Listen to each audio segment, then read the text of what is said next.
apa yang kau kira musuh yang paling berat itu. Saya menemukan.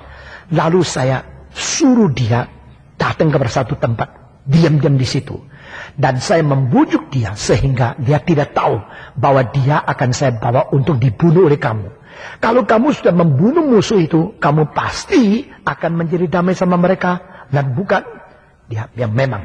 Kalau memang itu musuh, kalau kau bisa temukan siapa musuh paling besar, kami tidak tahu namanya, tapi kau bisa tahu itu musuh yang membuat mereka bermusuh dengan kita, kami membunuh dia, kami pasti damai. Oke. Lalu pada malam itu, Ufung itu sudah mengatakan kepada mereka tempatnya di gunung mana, di tempat apa, ketemu dengan satu pohon, di bawah pohon dia akan membawa dan suruh orang itu di situ, dan orang tidak tahu engkau begitu ketemu panah dia, bikin mati dia, sudah mati, baru engkau berdamai dengan suku itu. Nah, suku yang penuh dengan kebencian ini, mereka mendengar tawaran itu, dan mereka pada malam-malam semua menunggu di gunung itu sampai matahari terbit. Kalau ada orang yang topinya warna itu keluar, akan kita bunuh mati dia.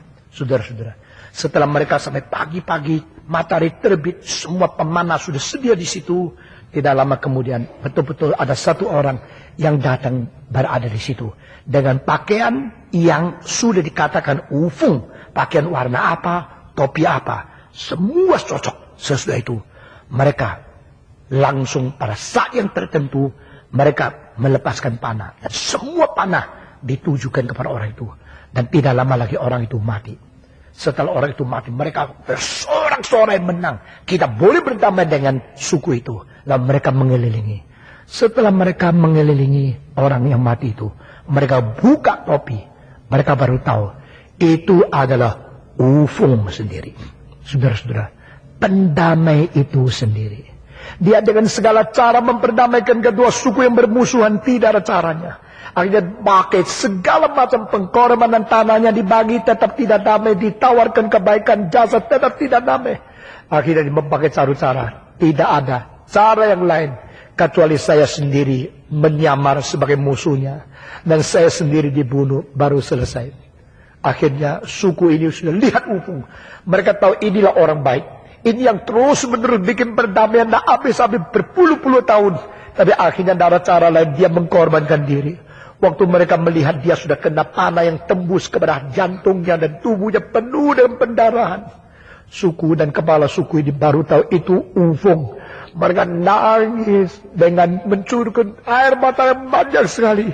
Dan mereka diperintahkan oleh kepala suku ini, mulai hari ini karena cintanya Ufung kepada kita dan niat baik supaya kita berdamai, saya sudah hancur hatinya. Saya perintahkan kita tidak lagi bermusuhan dengan suku itu.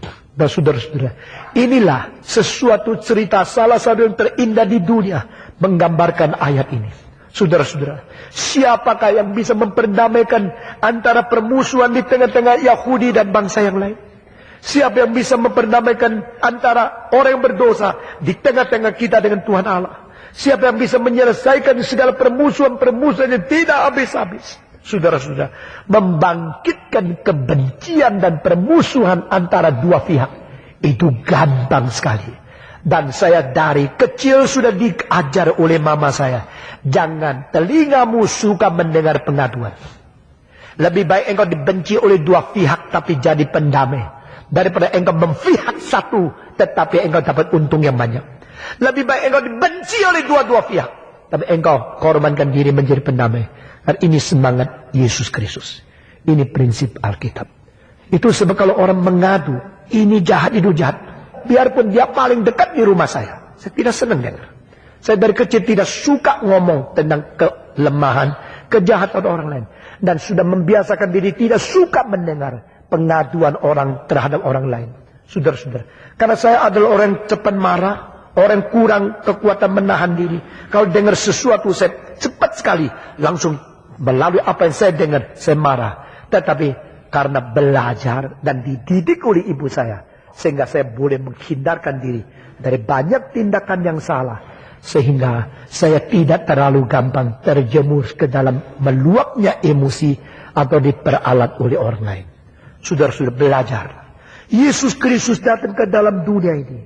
Yesus Kristus turun ke dalam dunia seperti ufong yang pakai pakaian yang ditetapkan, pakai topi warna yang ditetapkan, supaya boleh dipanah, boleh dibunuh, boleh mati. Saudara-saudara, Yesus datang ke dalam dunia untuk menjadi pendamai. Itu seperti sini katakan, karena Kristus, dialah adalah damai sejarah kita. Because Jesus Christ is our peace.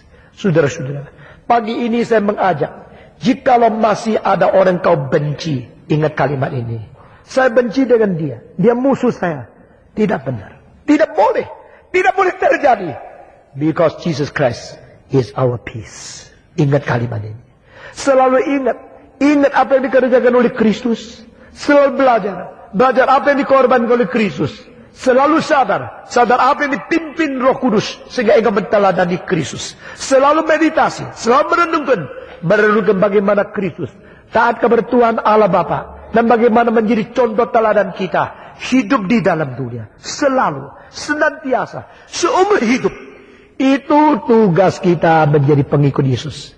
Mengikut Yesus bukan pakai baju lalu kasih kalung ada salib. Begitu Yesus buat setiap minggu ke gereja, memberikan kepada orang yang saya paling rajin.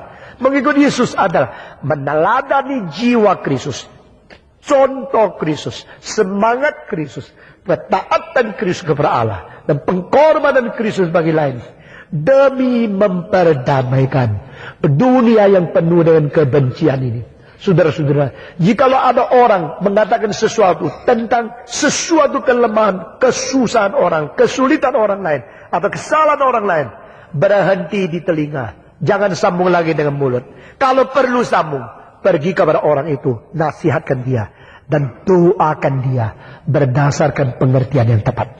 Saudara-saudara, jikalau ada permusuhan yang sudah sulit diperdamaikan lagi, berusahalah dengan segiat, sekuat tenagamu, sesuai dengan teladan yang kita belajar dari Yesus Kristus. Saudara-saudara, dia adalah damai sejarah kita, yang telah mempersatukan kedua pihak, dan yang telah merubuhkan tembok pemisah. Saudara-saudara, waktu kita melihat orang membangun tembok bata, atas bata, semen, bata, kita lihat heran ya. Setengah hari sudah begitu tinggi. Waktu mengecor itu besi sudah dibungkus dengan kayu. Lalu masukkan itu semen yang ada batu kerikilnya. Di dalam setengah hari tembok sudah jadi. Tetapi bagaimana dengan merobohkan tembok? Ini salah, bukan begini. Mesti kurang mundur lagi 15 cm. Ini mesti robohkan. Tik, tik, tik, tok, tok, tok. Robohkan gampang tidak?